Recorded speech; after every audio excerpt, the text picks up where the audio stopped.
किशोरियों और महिलाओं में पोषण की विधियां और आवश्यकता। सर्वे भवन्तु सुखिनः, सर्वे सन्तु निरामया, सर्वे भद्राणि पश्यन्तु, माँ कश्चित् दुःखभाग् भवेत्। आप सभी सुधीजनों को मेरा नमस्कार। आप सभी स्वस्थ और सुरक्षित रहें, कोरोना रूपी संकट से मुक्त रहें। मास्क और दूरी है जरूरी, जीवन अनमोल है, इसको संभाल कर रखें। रोग प्रतिरोधक क्षमता बढ़ाने के लिए तुलसी, दालचीनी, काली मिर्च और सूंठ का काढ़ा पीते रहें। सभी सावधानियों का पालन करें। मैं doctor Shashi Sharma, reader and विभागाध्यक्ष, स्नातकोत्तर प्रसूति तंत्र स्त्री रोग विभाग, राजकीय आयुर्वेद महाविद्यालय एवं चिकित्सालय, लखनऊ में कार्यरत हूँ। मैं अपने आयुष परिवार के सभी सम्मानित एवं वरिष्ठ और कनिष्ठ सभी लोगों का दिल से आभार और धन्यवाद करती हूँ कि उन्होंने मुझे पुनः अपने विचार पोषण के ऊपर रखने का सुअवसर प्रदान किया। मैं माननीय आयुष मंत्री श्री धर्म सिंह सैनी जी का, मिशन निदेशक सचिव सर श्री राजकमल यादव जी का और आयुर्वेद निर्देशक डॉक्टर SN सिंह सर जी का दिल से आभार और धन्यवाद करती हूँ। आज मैं किशोरियों महिलाओं में पोषण की आवश्यकता पर चर्चा करूँगी। जैसा कि आप सभी जानते हैं, 2018 में राष्ट्रीय पोषण कार्यक्रम शुरू हुआ। उसी कड़ी को आगे बढ़ाते हुए इस बार पोषण कार्यक्रम के दो मुख्य उद्देश्य हैं।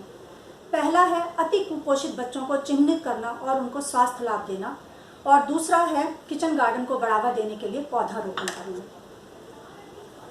एक महिला के शिक्षित होने से घर, परिवार, समाज और राष्ट्र उन्नति और विकास करता है। इस पोषण अभियान के अंतर्गत हम किशोरियों, महिलाओं, माताओं इनको जागरूक करेंगे, जिससे इस पोषण कार्यक्रम का हमको उद्देश्य की पूर्ति हो पाए। स्वस्थ नारी ही स्वस्थ समाज की निर्माण करता है। रसोई की संपूर्ण जिम्मेदारी वह देखती और संभालती है। घर परिवार की सभी सदस्यों के स्वास्थ्य का ध्यान रखती है और उसकी बहुत महती भूमिका है इसमें। भोजन बनाने की ये जो कला है, ये पीढ़ी दर पीढ़ी एक घर से दूसरे घर में जाती है। भोजन को पौष्टिक कैसे बनाया जाए, कैसे संस्कारित किया जाए कि उसके सभी पोषक तत्व हमको मिलें, इन्हीं सब बातों पर आज हम उसका कैसे प्रयोग करें, कैसे उपयोग करें, इन सब बातों पर आज मैं अपने विचार आपसे शेयर करूंगी। आइए पहले समझते हैं कि पोषण और भोजन क्या है। जिस प्रकार जीवित रहने के लिए हवा और पानी की आवश्यकता है, उसी प्रकार शरीर को स्वस्थ और मन को प्रसन्न रखने के लिए आहार की जरूरत है, जिसको आम भाषा में भोजन कहा जाता है। जैसे कि आप सब जानते हैं या आपने सुना भी होगा, जैसा अन्न वैसा मन। तो हमारा भोजन कैसा होना चाहिए? हमारा भोजन शुद्ध, सात्विक और सभी रसों से युक्त होना चाहिए। आयुर्वेद में बताया गया कि षड्रस युक्त होना चाहिए। मधुर, अम्ल, लवण, कटु, तिक्त, कषाय रसों से युक्त होना चाहिए। और भोजन बनाते समय हमें बाह्य स्वच्छता के साथ साथ आंतरिक स्वच्छता, विचारों की स्वच्छता, पवित्रता का भी ध्यान रखना चाहिए। प्राकृतिक द्रव्यों से बनाए गए भोजन को ही हमें ग्रहण करना चाहिए। अपने परिवार के स्वास्थ्य के लिए स्वनिर्मित रसोई का भोजन ही श्रेष्ठ है। वह परिवार के सदस्यों को आरोग्यता, दीर्घायु और स्वास्थ्य लाभ देता है। भोजन तो हम सब नित्य ही करते हैं, फिर ऐसा क्यों है कि किसी को उससे अधिक लाभ होता है और किसी को कम लाभ होता है? तो ये पोषक तत्व क्या है? शरीर के संपूर्ण विकास और वृद्धि के लिए जिन स्थूल और सूक्ष्म तत्वों की आवश्यकता है, वे सभी पोषक तत्व हैं। बहुत सारे लेक्चर में आप इस पे बात भी हो चुकी है, आप सब जान भी गए हैं। Carbohydrate, protein, fat, vitamin, minerals, water, ये सब क्या है? सॉल्ट्स, ये सब पोषक तत्व हैं। अगर इन तत्वों की शरीर में सही से उपलब्धता होती है तो सर्वोत्तम पोषण होता है। फिर दूसरा सवाल उठता है कि कुपोषण क्या है? हम कुपोषण की बात कर रहे हैं, तो कुपोषण क्या है? शरीर को जो आवश्यक संतुलित आहार का दीर्घ काल तक ना मिल पाना कुपोषण है। इसके कारण क्या होता है? रोग प्रतिरोधक क्षमता कम हो जाती है। किशोरियों और महिलाओं के रोगों के पीछे यही मुख्य कारण है। और इसका एक प्रमुख कारण है कि सही जानकारी का अभाव। कम पोषण या अति पोषण, दोनों ही कुपोषण है। दोनों ही पक्षों पर ध्यान देने की आवश्यकता है। कम पोषण, किसी एक या एक से अधिक पोषक तत्वों की शरीर में कमी। जैसे उदाहरण के तौर पर मैं आपको बताना चाहती हूँ कि अगर किसी को iron, folic acid, vitamin C की कमी है या पाचन संबंधी कोई समस्या है, तो धीरे धीरे उसके शरीर में खून की कमी हो जाएगी, वो जो आगे चलकर एनीमिया का रूप धारण कर लेगी। अब अति पोषण क्या है फिर? जब हम ज़रूरत से अधिक पौष्टिक पदार्थों का सेवन करते हैं और जो हमारा एनर्जी यूज़ करने का है, वर्कआउट है, वो कम है, हमने कैलोरी इनटेक बढ़ा दिया है और वर्कआउट कम है, तो उससे क्या होता है कि धीरे धीरे हमारे शरीर में वसा या फैट एकत्रित होने लगती है और फिर वो मोटापे का रूप धारण कर लेती है, हम मोटापे का शिकार हो जाते हैं। इससे किशोरियों में मेंस्ट्रुअल इरेगुलरिटीज, थायराइड की समस्या, पीसीओडी की समस्या और आगे चलकर प्रजनन क्षमता को भी ये प्रभावित करता है। हम जो भी भोजन ग्रहण करते हैं उसकी 3 चीज़ों की पूर्ति होनी चाहिए। वैसे भी कहा गया है यथा लोके तथा पिंडे, जो लोक में है वही इस शरीर या पिंड में है। तो जो भी हम भोजन ग्रहण करते हैं उससे हमें 3 चीज़ों की प्राप्ति होनी चाहिए। एक तो वो शरीर को शक्ति और ऊर्जा प्रदान करे, दूसरा दैनिक क्रियाओं से होने वाली वियर एंड टियर को ठीक करे, तीसरा हमारी रोग प्रतिरोधक क्षमता को बढ़ाए। आचार्य काश्यप ने आहार को महाभेषज कहा है। हम सब लोग भोजन के लिए ही दिन रात जितना भी काम करते हैं अपने भोजन के लिए ही करते हैं। आहार को हमारे शास्त्रों में ब्रह्म माना गया है और ये जो भोजन की आवश्यकता है ये अवस्था, आयु, लिंग, शारीरिक श्रम, शरीर की दशा आदि पर निर्भर करती है। बढ़ते बच्चे, किशोरियों, गर्भवती महिलाओं को, स्तनपान कराने वाली महिलाओं को, इनको अत्यधिक पौष्टिक आहार की आवश्यकता है क्योंकि शरीर में परिवर्तन हो रहे हैं, तो इनको प्रोटीन, विटामिन, मिनरल्स की अति आवश्यकता है। जो लोग शारीरिक श्रम अधिक करते हैं, फिजिकल एक्टिविटी अधिक करते हैं, उनको भी अधिक पौष्टिक आहार की आवश्यकता है। अब सबसे बड़ी बात है, आहार तो हम सब लोग कर रहे हैं, नित्य कर रहे हैं, फिर ऐसा क्या है कि सबका स्वास्थ्य लाभ सबको अलग अलग हो रहा है। तो भोजन को कैसे बनाएं और पोषक तत्वों को कैसे बचा कर रखें, मुझे उम्मीद है आप सबको मेरे ये विचार जानकर लाभ होगा। पौष्टिकता केवल खाने से नहीं होती है, खाना पकाने के ढंग से भी पौष्टिकता रहती है। जैसे बहुत छोटी छोटी बातें हैं हमें जिनका ध्यान रखना है। जब भी आप सब्जी या फल लेने मंडी जाएं तो लोकल मंडी से, स्थानीय लोगों से फल और सब्जियां खरीदें जो मौसम के अनुसार और फल और सब्जियां उपलब्ध कराते हों। 2-3 दिन से ज़्यादा फल और सब्जियां स्टोर करके फ्रिज में ना रखें। सब्जियों को अच्छे से धो सुखाकर तब फ्रिज में रखें। सब्जियों को काटने से पहले पुनः अच्छे से धो लें। अगर सब्जियों को आप काटने के बाद दोबारा धोते हैं तो जो भी पोषक तत्व होते हैं वो पानी में घुलकर बह जाते हैं, जिससे पौष्टिकता में कमी आती है। अधिकतर पोषक तत्व जो है वो छिलके या छिलके के अंदर की तह में होते हैं। तो हम जब भी सब्जी को छीलें तो कोशिश करें कि उसका कम छिलका उतारें। जैसे कि मैं आपको एग्जांपल देना चाहूँगी कि आलू के छिलके में विटामिन बी, विटामिन सी की अधिक मात्रा होती है। गाजर में vitamin B complex, vitamin C और थायमिन पर्याप्त मात्रा में पाया जाता है। सेब के छिलके में एसॉर्बिक एसिड, राइबोफ्लेविन और नाइसिन गूदे के मुकाबले अधिक होता है। तो अगर हम इन चीज़ों को, सेब को बिना छीले खाएं तो हमको ज़्यादा पौष्टिकता प्राप्त होगी। जब भी हम खाना बनाएं तो कोशिश करें कि खाने को प्रेशर कुकर में दाल और सब्जी बनाएं। इससे पौष्टिक तत्व उनका कम नाश होता है। अगर हम सब्जियों को भाप में पकाते हैं तो वो पौष्टिक तत्वों से भरपूर होती हैं। जब भी हम सब्जी पकाएं तो उसको बहुत अधिक तापमान पर ना पकाएं और उसको बार बार गर्म भी ना करें। बहुत अधिक तलने भूनने से पौष्टिक तत्वों की जो है उनका नाश होता है। सब्जियों को इतना ना पकाएं, इतना ना चलाएं कि उनका असली स्वरूप ही बनते बनते समाप्त हो जाए। जब भी हम खाना बनाएं कोशिश करें पीतल, तांबे या लोहे के बर्तन का इस्तेमाल करें। गलत तरीके से काटा छीला गया भोजन जो है अपने विटामिन, मिनरल्स को और प्रोटीन के पौष्टिक तत्वों को नष्ट कर देता है। जब हम खाना खाते हैं तो कोशिश करें कि जो रोटी भी हम इस्तेमाल कर रहे हैं, रोटी खा रहे हैं, वो चोकर युक्त आटे की हो। ये जो मैदे के प्रोडक्ट हैं, पिज़्ज़ा, बर्गर, मैगी, इनका कम से कम प्रयोग करें क्योंकि ये आंतों को नुकसान पहुंचाते हैं और आगे चलकर कब्ज़ की शिकायत करते हैं। एक बात मैं और कहना चाहूँगी कि हम जो भी तेल यूज़ करते हैं उसे अपने देश काल के अनुसार यूज़ करें। जो हमारे देश में होता है उसी का प्रयोग करें। सरसों का तेल, सोया तेल, सोयाबीन का तेल, ग्राउंडनट का तेल, ना कि जो दूर देश से आया हुआ तेल है जो कोई आजकल फैशन में अत्यधिक प्रचलित है। देसी घी का प्रयोग भी हम कर सकते हैं। अपनी चर्चा को आगे बढ़ाते हुए मैं आपसे अब ये कहना चाहती हूँ कि हमने भोजन तो पका लिया, अब भोजन को ग्रहण कैसे करें कि उससे जो हम अगर प्रसन्न मन से भोजन को ग्रहण करेंगे तभी वो हमको पौष्टिकता देगा। तो भोजन को सही समय पर अपनी अग्नि और मात्रा के अनुसार ग्रहण करें। पहले का भोजन पच जाए तभी तो पुनः भोजन करें।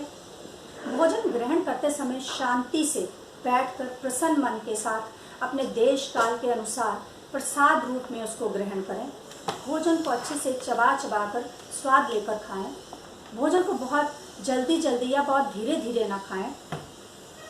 और अगर आप कामकाजी महिला हैं और सुबह काम पर जाती हैं तो कोशिश करिए कि आप कभी भी घर से भूखे पेट ना जाएं और अपना नाश्ता घर से निकलने से आधा पौना घंटा पहले कर लें। ऐसा ना हो दौड़ते भागते गाड़ी में बैठते हुए नाश्ता करें।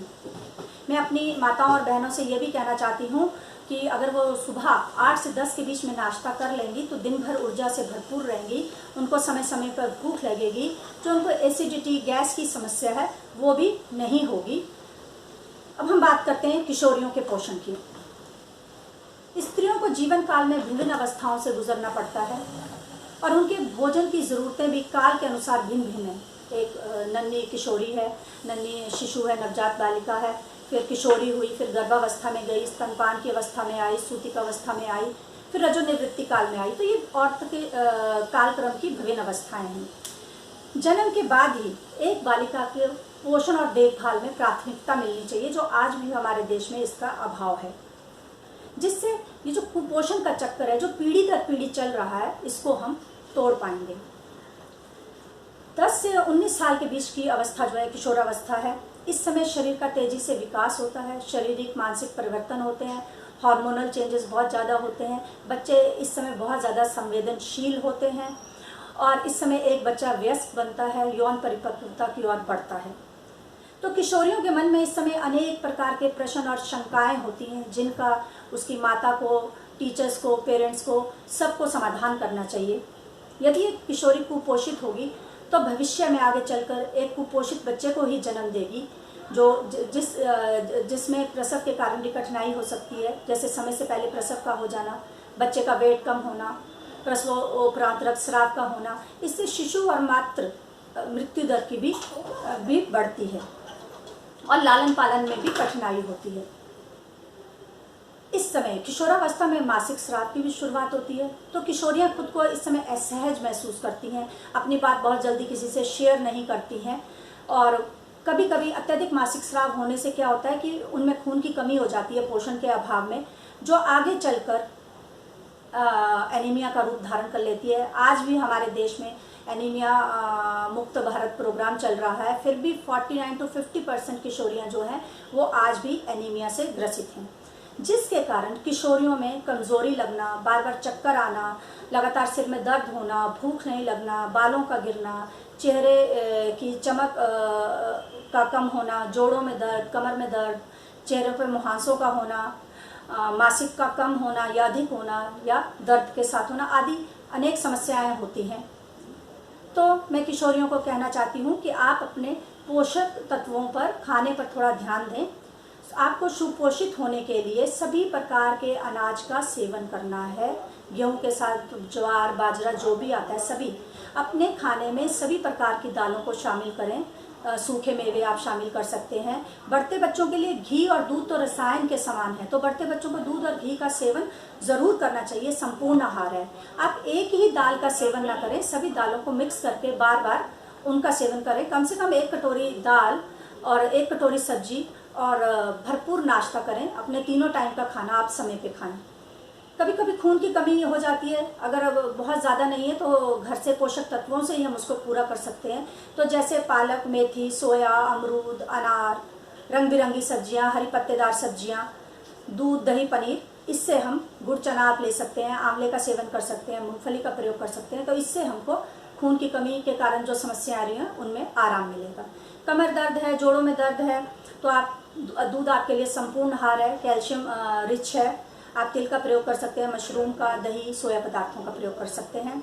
अगर आपको लग रहा है मेरे चेहरे पे पिंपल्स हो रहे हैं या चेहरे पे चमक नहीं है, तो मैं कहना चाहती हूँ कि बाहर जो भी प्रोडक्ट्स हैं उनका कम से कम इस्तेमाल करें और चेहरे को ठंडे पानी से बार बार धोएं। कोशिश करें कि आपका पेट साफ रहे। हरे पत्तेदार सब्जियाँ आप डेली लें और जंक फूड और प्रोसेस फूड को आप थोड़ा कम लें। जो बच्चे कोल्ड ड्रिंक और बहुत ज़्यादा पीते हैं कृपया वो उसको थोड़ा कम लें। अगर आप चाहते हैं मेरा चेहरा भी चमके, मेरे बाल भी अच्छे हों, मेरा पेट भी साफ हो, तो आपको रात में सोते समय एक छोटा चम्मच त्रिफला का चूर्ण गुनगुने पानी से ले सकते हैं। आपको सभी चीज़ों में आराम मिलेगा। और आप घरेलू पैक का भी प्रयोग कर सकते हैं, जैसे मुल्तानी मिट्टी है, चंदन है, इसको दूध, दही, गुलाब जल, जैसी आपकी स्किन है उस हिसाब से आप इनका प्रयोग कर सकते हैं। इसी क्रम में आगे बढ़ते हैं। अगर आपको महीना कम हो रहा है, ब्लीडिंग बहुत कम हो रही है, तो काले तिल और गुड़ का प्रयोग कर सकते हैं। एलोवेरा, जिसको हम घृत कुमारी कहते हैं, उसका प्रयोग कर सकते हैं। अगर मासिक स्राव बहुत अधिक हो रहा है तो आंवले के चूर्ण को पानी के साथ ले सकते हैं। शतावरी चूर्ण को दूध के साथ ले सकते हैं, और अशोक की छाल को पानी के साथ आप उसका सेवन कर सकते हैं। हमारे घर के आसपास दूर्वा घास जो पूजा में इस्तेमाल की जाती है काफ़ी मात्रा में मिलती है। अगर आप दूर्वा का स्वरस रस निकाल के उसका सेवन करेंगे तो जो अत्यधिक रक्तस्राव, हैवी ब्लीडिंग में आपको निश्चित ही लाभ होगा। अगर महीने में बहुत दर्द हो रहा है तो आप अजवाइन को भूनकर गुनगुने पानी से उसका सेवन कर सकते हैं। एक बात मैं और कहना चाहती हूँ, जो बच्चे स्कूल जाते हैं, कॉलेज जाते हैं, वो सुबह नाश्ता नहीं करते हैं, तो कभी भी अपने घर से भूखे पेट नहीं जाना चाहिए। कॉर्नफ्लेक्स और चोकोस बच्चे नाश्ते में लेते हैं, ये उनके लिए नहीं है। आप दूध, रोटी, सब्जी, पूड़ी, पराठे का सेवन करें। कुछ बच्चे सुबह जूस पी के जाते हैं, तो मैं उनसे फिर कहना चाहती हूँ कि आप फलों को काट कर खाएं। और अगर आप फलों को काट कर खाएंगे तो इससे आपके जो मांसपेशियाँ हैं वो भी सुदृढ़ होंगी, चेहरे की चमक बढ़ेगी, मुख की सफाई होगी। जब एक सुपोषित नारी किशोरी आगे चलकर वैवाहिक जीवन के बाद गर्भावस्था में प्रवेश करती है तो गर्भ की सभी ज़रूरतों को पूरा करने में सक्षम होती है। सुखपूर्वक 9 माह की यात्रा के उपरांत एक स्वस्थ संतान को जन्म देती है। डिलीवरी के बाद भी, जिसको हम सूतिका काल कहते हैं, सावधानियों की कुछ सावधानियां रखनी है। कैलोरीज हमारी बढ़ जाएंगी, पौष्टिक तत्वों की हमें अभी और अधिक ज़रूरत है, क्योंकि शिशु जो है पहले 6 महीने माता के दुग्ध पर ही निर्भर करता है। तो माँ और बच्चे का जितना सुखद संवाद होगा उतना ही उत्तम संतान का लालन पालन होगा और दूध की उत्पत्ति भी उतनी ही अच्छी होगी। तो इस समय माँ का कैलोरीज थोड़ी माँ को बढ़ा देनी है। दूध, दही, पनीर, दालें, इन सब का फिर से सेवन करना है। उबले हुए चने ले सकती हैं, सौंठ का पाक ले सकती हैं, शतावरी का प्रयोग कर सकती हैं, अर्जुन छाल का प्रयोग कर सकती हैं। तरल पदार्थ थोड़ी अपने डाइट में आप बढ़ा दीजिए। और डिलीवरी के बाद अगर आप अजवाइन का पानी हफ्ता 10 दिन पिएंगी तो उससे आपको भूख भी अच्छे से लगेगी, आपका पाचन भी सही रहेगा। आपको दर्द में, जो डिलीवरी के कारण आपको दर्द हो रहा है, शूल हो रहा है, उसमें भी आपको आराम मिलेगा। इसी क्रम में आगे बढ़ते हुए, अगले पड़ाव की तरफ चलते हुए रजोनिवृत्ति या मेनोपॉज की बात करते हैं। जैसे कि रजोनिवृत्ति, रज का निवारण हो जाना। रज तो ये क्या है, आम भाषा में इसको हम ऐसे समझ सकते हैं जैसे पीरियड्स का बंद हो जाना। ये 40 से 55 वर्ष की उम्र में होता है। 1 साल तक जब महीना नहीं आता है तो हम कहते हैं कि उसको मेनोपॉज हो गया है। अब तक जो महिलाएं स्वस्थ थी वो उनको ओवेरियन हार्मोन्स, जो ओवरी से जो हार्मोन्स निकल रहे थे, वो सुरक्षा कवच का काम कर रहे थे। अब उनका स्तर धीरे धीरे कम होने लगेगा और ये एक अनिवार्य अवस्था है, सभी को इससे गुजरना होगा। फिर से शारीरिक और मानसिक बदलाव हो रहे हैं। ये परिवर्तन इतने धीरे धीरे होते हैं कि सभी महिलाओं को इससे असुविधा नहीं होती है, पर कुछ को विशेष असुविधा और कष्ट होता है। तो कैसे आप पहचानेंगे कि आप रजोनिवृत्ति की ओर बढ़ रहे हैं, उसके क्या लक्षण हैं? जैसे हॉट फ्लैशेस, अधिक पसीने का आना, नाइट स्वेट, रात में अधिक पसीने का आना, पैल्पिटेशन होना, घबराहट होना, बिना कारण दुखी होना, साइकोलॉजिकल सिम्टम्स भी इसमें है, एंजाइटी होना, कभी कभी रोने को मन करना, दुख महसूस होना, थकावट लगना, सिर दर्द होना, योनि में सूखापन महसूस होना और वेट भी बढ़ता है। बाल भी पतले हो जाते हैं, नींद भी नहीं आती है। कई बार ऐसा भी होता है कि हम चीज़ों को रखकर भूलने लग जाते हैं। तो इस रजोनिवृत्ति काल को फिर से हम अपनी जीवन शैली में थोड़ा बदलाव करके और भोजन पोषक तत्वों को शामिल करके आप इस अवस्था को आसानी से खुश और प्रसन्न होकर पार कर सकती हैं। मैंने आपसे बताया कि एस्ट्रोजन हार्मोन की कमी हो जाती है, जिससे हड्डियां भी कमज़ोर होने लग पड़ती हैं। एस्ट्रोजन का स्तर कम होने से ही परेशानी का अनुभव होता है। तो कुछ ऐसे डाइटरी एस्ट्रोजन भी हैं जिनको हम फाइटो एस्ट्रोजन्स कहते हैं, वो फूड प्रोडक्ट्स में पाए जाते हैं। तो उनको सप्लीमेंट करके हम अपने एस्ट्रोजन के स्तर को बनाकर रख सकते हैं। जैसे कि हड्डियां मैंने कहा कमज़ोर होने लगती हैं तो हमें कैल्शियम रिच प्रोडक्ट्स लेने हैं। विटामिन डी का सेवन कर सकते हैं, विटामिन ई का सेवन कर सकते हैं। कैल्शियम रिच प्रोडक्ट्स में जैसे तिल है, सूखे मेवे हैं, इनका आप प्रयोग कर सकते हैं। दूध, दही, पनीर, सोयाबीन रिच इन फाइटोएस्ट्रोजेंस है और ओमेगा 3 फैटी एसिड्स का भी अच्छा सोर्स है। विटामिन मिनरल्स का भी अच्छा सोर्स है, आप इसका सेवन करें। सूखे मेवों में आप अंजीर, एप्रिकॉट, अखरोट, बादाम ले सकते हैं। मौसमी फल और सब्जियों का अत्यधिक सेवन करें। वेट को थोड़ा कंट्रोल करें और चीनी और नमक का प्रयोग थोड़ा कम करें। सोया मिल्क और इसको आप लेते रहिए। अर्जुन की छाल को आप दूध के साथ पका के लीजिए। अश्वगंधा शतावरी का चूर्ण आपके लिए निश्चित ही लाभ देगा।